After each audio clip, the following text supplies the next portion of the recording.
Hi guys, welcome back to Dimitra's Dishes. So today I'm going to teach you how to make pasta Flora. It's one of my most absolute favorite desserts. It's beautiful, it's delicious, and it's very easy to make. We're going to go over the ingredients and then we're going to get started. I shared this with you guys on Instagram a few days ago when I was making it, and I took a poll, and the majority of people, I think about 90% of people wanted to learn how to make this as fast as possible. So I'm getting to this video before others. And let's go over the ingredients so we can get started. So in my tabletop mixer, I have some unsalted butter that's at room temperature. I have some all-purpose flour. I have some confectioner sugar, or also known as powdered sugar, and some granulated sugar here. I have some apricot preserves, vanilla extract, and a little bit of flour for rolling the dough out. Okay, so basically the crust of this recipe and the topping is my shortbread cookie recipe, which I love to use. I love to have one recipe that's multi-purpose, and we use this recipe for so many things at the bakery. It stores well in the freezer. It's just fabulous. So I'm using my tabletop mixer. You can go ahead and use a hand mixer if you don't have one. So you want to make sure that the butter is at room temperature, and to the butter we're going to add, let me open this up, our powdered sugar, our granulated sugar, and I think I forgot to mention there's a little bit of salt in here. And I'll also put in my vanilla extract. Now, you can do almond extract if you wanted to. For the vanilla extract, I like to put 2 heaping teaspoons because it's nice and light and floral, and the sweetness from it is just really lovely. But if you're going to use almond extract, just use no more than half to maximum a teaspoonful, no more than that, because it's really strong. So we're going to turn it on low and mix it until the butter is, and the whole mixture is nice and fluffy, and then we're going to move on. So once you've got it nice and fluffy, you're just going to go in with a spatula always and just wipe down the sides of the bowl. And we're going to add our flour.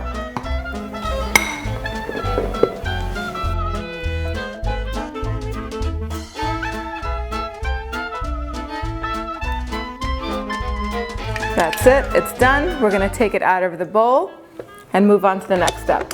So you just want to gather all of the dough together and just cut it into thirds, as equal as you can. One part we're just going to save for the topping, and you'll see what I'm talking about in a bit. And this one we're just going to press into our tart pan. So you're going to need a tart pan for this with a removable bottom, because it's going to make it very beautiful. It's going to give it that fluted edge, and then it's going to be very easy to release from the pan in a little bit. I'll put a link in the description box where you can get one. So all we're doing is we're pressing this into the pan. You don't have to roll it out or anything like that. Making sure that it goes up the sides. And if you have a little bowl of flour around you and your fingers get sticky, just dip your fingers in the flour and continue pressing until it's all evenly distributed in the pan. Now last, you want to take a measuring cup or a drinking cup, whatever you have. Keep dipping it in flour, and we're going to make that, we're going to push the edges into the pan so we can guarantee that beautiful decorative crust. Now you just want to go with your finger, with your thumb and your index finger all around, and just press off all of the excess and just gather it up like that. And you can just take the rest of it and press it down again. Now we're going to pop this in our freezer for 30 minutes so that way the butter can set, so that way when we go to bake it, it doesn't fall apart and melt on us. So now we're going to take the last piece of dough that we have saved, that we took out in the beginning, and we're going to dust our work surface with some all-purpose flour. So we're just going to roll this out to about 1/4 inch in thickness. Instead of creating a fancy top like a lattice crust, I just like to take any cookie cutters. I like these heart-shaped ones. You could use smaller ones or medium-sized ones. I tend to like the smaller ones better, and you'll see why. If you have stars or whatever shape you have that you wanted to use, go ahead and use it. Have a pan ready, lined with parchment paper, and I would say cut out about 16 of these. And you can cut them all out into these little mini hearts, and whatever doesn't go on top of the pie can be saved as little cookies to have with your tea or your coffee. So the rest of this dough, I'm just going to gather up. I'm going to form it into a circle, and I'm going to cut little wedges out of it, like a pizza. Okay, so after about 30 minutes, the tart shell should be really nice and firm and chilled. Now we're just going to go ahead and pour our apricot preserves. Now I'm using apricot preserves, but you can use your favorite preserves. You can put blackberry preserves or sour cherry preserves. This is just the classic, and I really love apricot. And I like to get preserves that are chunky, that have pieces of apricot in them. The other day I made it and I combined this blackberry sauce that I had made to put on top of pancakes. And I also had some raspberry jam, so you could totally combine things and mix them up. Now we're gonna take these little cutout hearts and we're gonna put them on our tart. You can put them any which way you want.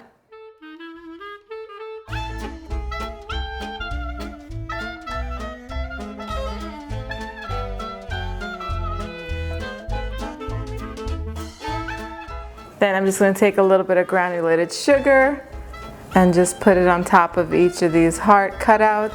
So our oven is preheated to 350 degrees Fahrenheit. I'm going to pop this in there and let it cook between 30 to 40 minutes or until the crust is beautifully golden all around. At about the 25-minute point, I'm going to go in there and check and see if my little shortbread wedges are ready. If they are, I'm going to take them out and then put it back in and let it continue to cook. So just keep an eye on that. One more thing that I wanted to mention, if you wanted to make this ahead of time, the crust can be made and frozen before the jam is put in there for a month. If you make this and once it sets, you wrap it really nicely and really tightly in plastic wrap, maybe 2 or 3 times, it'll stay fresh in there for a month. I mean, mine really never lasts a month, but at the restaurant we're constantly making them and keeping them in the freezer, and then we just take them out, fill them and bake them, and it works beautifully every time. But I'll show you what this looks like as soon as it comes out. My tart took 35 minutes to bake and it looks perfect. The cookies, I took them out at the 25-minute mark because they were looking perfect. They got exactly the right amount of golden on them, and I didn't want to overbake them. But again, it all depends on the thickness. If you've made yours a little bit thicker, they're going to take longer. But what you're looking for is this color right here for the cookies, and the same thing for the tart. You want it to be golden all around. The cookies on top of the jam are going to be a little more pale than the crust will be. And then once it comes out, you're going to want to let it set. So don't touch it. Leave it alone in the pan for at least an hour. And I'll show you just why it's important, not just how easy it is easy, but why it's important to use this pan right here. See, it just slides out. We didn't have to butter it or anything. If you want to, you can take out the bottom, but if you're not taking it to anyone's house, you don't have to do that. If you're serving it at your house, just put it on a pedestal and then slice right into it. This tastes great with some ice cream, but my favorite way to serve this is with a nice hot cup of tea. And like I said, you can just make the crust ahead of time and keep it in your freezer. So if you have an extra tart pan, go ahead and just fill in with the shortbread cookies, have it ready, wrap it in plastic, keep it in your freezer, and then you'll be ready to bake a tart anytime. Look at this. Yum. Doesn't that look great? I don't know. I'm over here drooling. I don't know about you guys, but as usual, the recipe will be on the website, dimitrasdishes.com. I always post a link in the, what is it called, the description box below the video. And the recipe is in there, as well as the link that takes you to the website. You know, same old, but if you're gonna make this, I really wanna see pictures on social media. I'm on Instagram and on Facebook, so show me what you got. I love seeing your pictures.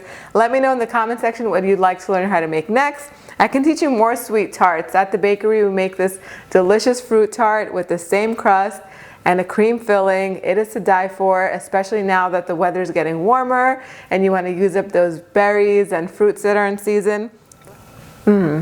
It's crisp and buttery and just perfect.